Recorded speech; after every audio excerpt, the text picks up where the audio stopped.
I always find myself in a dilemma as to whether or not I think there should be a cure because part of me wants the cure so that I can handle the social situations, so that I could travel to Antarctica if I ever decided to do so.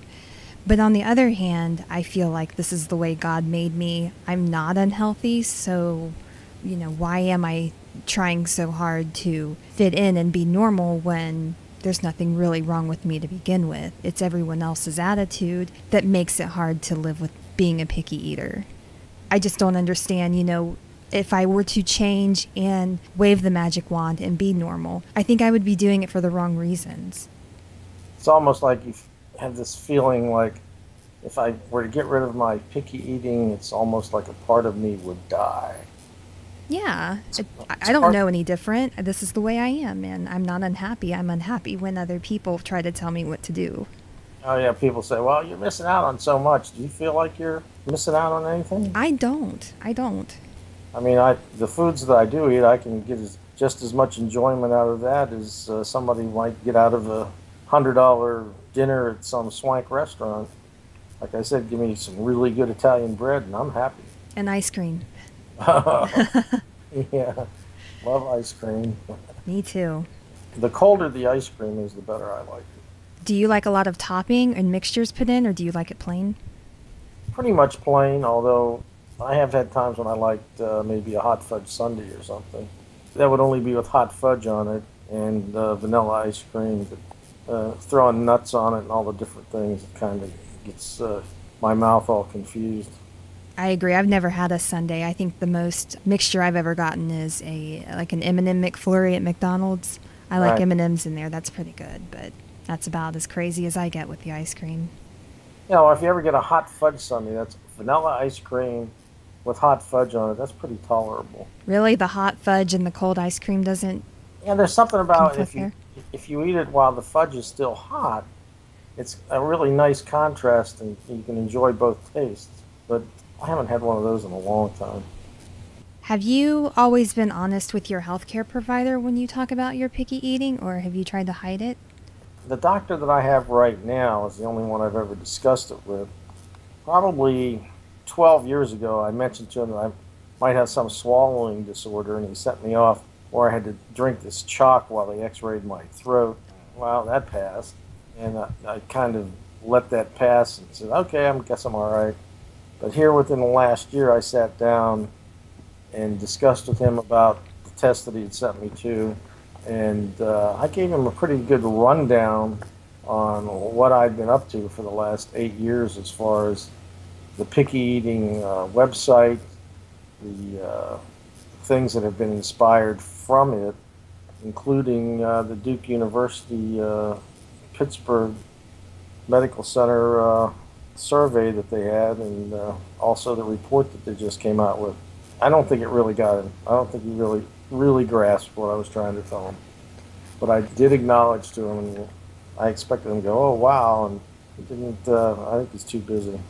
That's probably true. Doctors seem to be too busy with a lot of things. I have two doctors. My mother worked for my doctor's office for over 20 years, and I got to know all the doctors personally in there, so I would see more than one. And one recently retired, and the other is pretty young, not long out of medical school. And the young doctor looks at me like I'm crazy. He gives me the highly skeptical, I'm not sure you're being honest with me kind of glance, but I roll with it anyway, and I tell him what I've been through and what's going on and how I handle it the best I can, and he gives me a hard time about it. But I like to think that if another patient comes in and they give him the same story, then maybe he'll be a lot more lenient on that patient.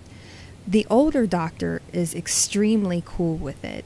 When I did Freaky Eaters and I got all of those medical tests done, he wanted to know everything. He went through all of the stuff they gave me, and he was really excited about it. And he said, you're healthy. There's nothing I can do for you. You don't need a doctor. And he just always wants to be kept informed. And I think that's great. There's a major contrast there, but there's a lot of hope that doctors are going to listen to their patients just as easy as they might turn them away. The Freaky Eaters blood tests, their intention was to find all these things wrong with you to Yes. to use as a wedge to scare you into, oh, I have to change. What did that test say when it came back? They kept ordering more and more tests because what they had ordered before came back normal. And the only thing that they could come up with was the genetics testing had given me some sort of like slight indication that maybe heart disease might come along someday. It was a very small chance, but they took that and they were like, well, what's going to happen is you're going to get heart disease. And it's like they really had nothing against me. Everything came back just fine.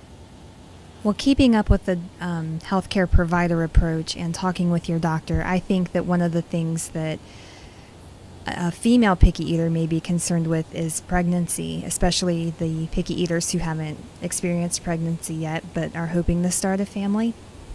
Correct. I've noticed that coming through a lot on the support groups, message boards, and Yahoo group.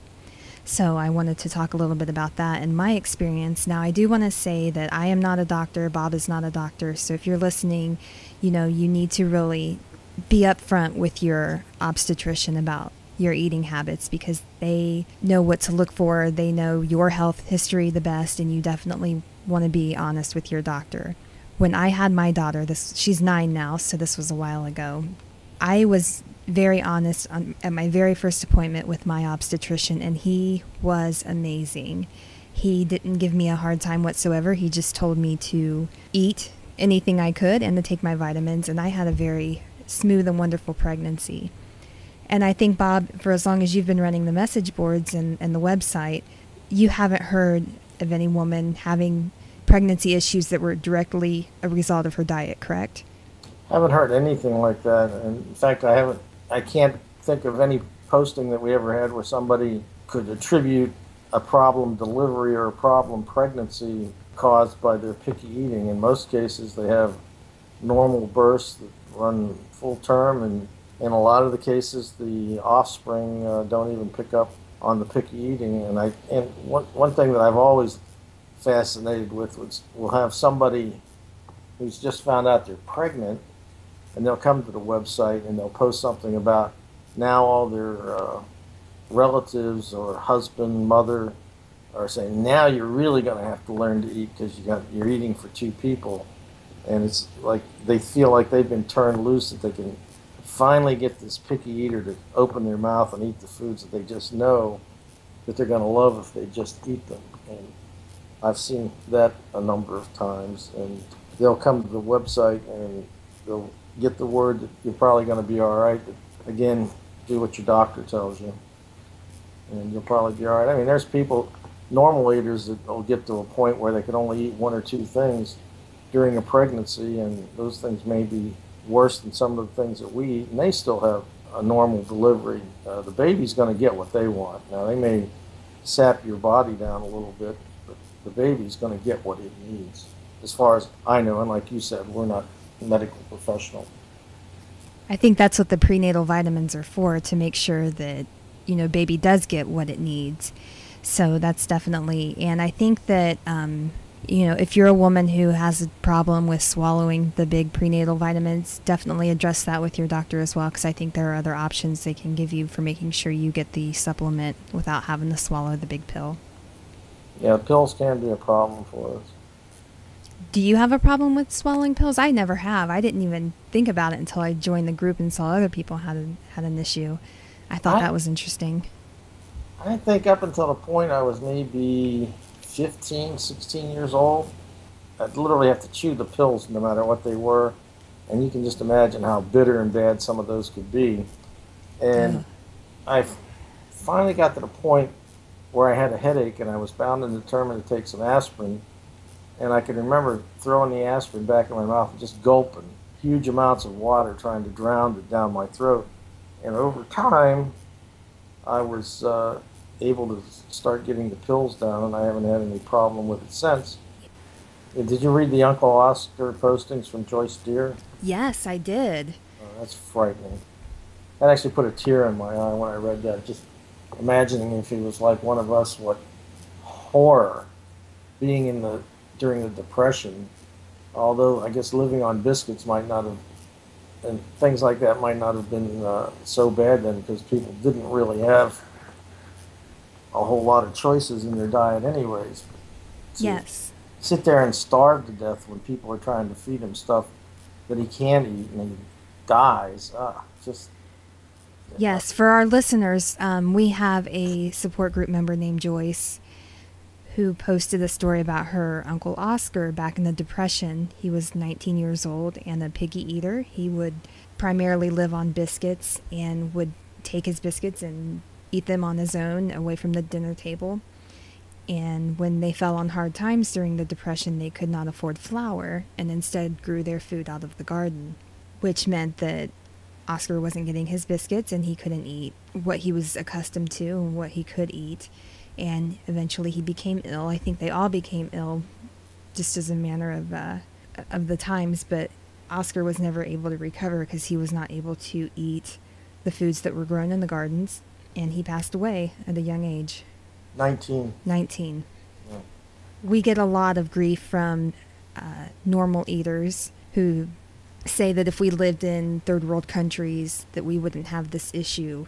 But I think that Uncle Oscar's story goes to show that that might not necessarily be true. Maybe it does really come down to our capabilities. Maybe what we've been saying all along is correct, that it goes beyond being finicky or being fussy or control freak or whatever the notion is at the time. Or as I always like to say, we're food aliens on this planet. It's true. I love to use that term. It's true. Anything else you can think of, Bob? I just want to thank you for chatting with me this evening. I've enjoyed it. And in all reality, I could sit here and talk for hours with you. And I know that the day that I met you on the 4th of July here in Virginia Beach goes down into my memories as one of my favorite all-time memories. Oh. As any time I've ever met another picky eater. I know Marla and I spent some time together during the Nightline shoot. Those are some really good memories for me. We went and had breakfast and gorped down a bunch of bacon. It's just, those are memories that I just cherish. And I'm so glad I met you. And if anybody's stepped up for our group, there's nobody that's done it more than you have.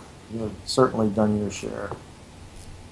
Thanks, Bob. I enjoy doing it. I'm always trying to find opportunity to change someone's life just as you've changed all of our lives. It's just not fair to have somebody out there thinking they're the only one when they're not. It's so hard to go through life like that. And the stress. Yes. Day-to-day living can just be incredible. And that's one thing that we have the ability to relieve by what we do. And as long as I'm breathing, I'm going to be trying to reach one more person. Me too. Well, thank you for talking with me, Bob. It was fun having you on. We'll have to do it again soon. Anytime, Amber. Okay. All right. Well, thanks for dialing in, Bob, and we'll talk to you soon. Okay, Amber. I'll look forward to your podcast. Thanks, Bob. All right, bye. Bye. Thanks again, everyone, for listening. Before I wrap this up, I wanted to make you all aware of a meetup that is being planned for picky eaters on the East Coast. It's being held on Sunday, August 12th in Maryland, and if you would like more information, you can send me an email at pandapodcast@gmail.com. So just send me an email and I will put you in touch with those who are organizing the event. Thanks again for tuning in, and I look forward to next time.